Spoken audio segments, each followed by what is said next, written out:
DeLair. I am the Agriculture and Natural Resource Coordinator for Pueblo County through Colorado State University Extension. Basically, I'm a field agent here in Pueblo. I live and work here for education and outreach for the community. I just got this position I work in a couple months ago, back in November. Before that, I was in the same office and everything, but I was the 4-H coordinator.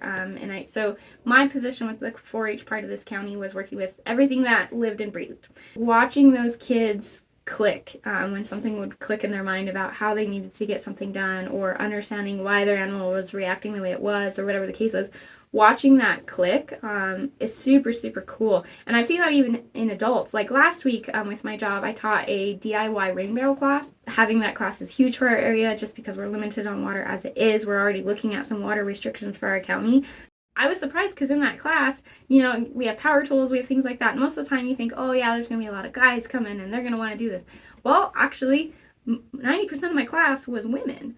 And not only that, it was women who'd never touched a power tool in their life. And not only that, I had everyone ranging from 22 years old to, I had one lady that was in her 70s that came and did this. And she had no help and just went away and made her barrel, and she's using the drill and she's using the spade bit and she's doing all this stuff.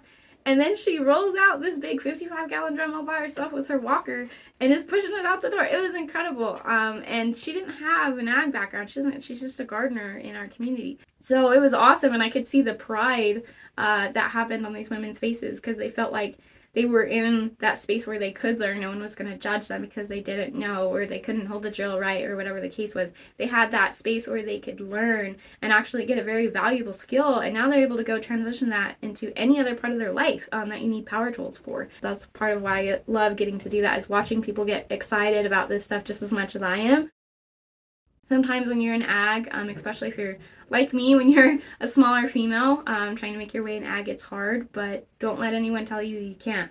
You will hear plenty of people tell you you can't because you're the wrong color, you're the wrong size, you're the wrong gender. But don't let that stop you, because at the end of the day, they're not you, and you're the only one that can decide where you're going to go next.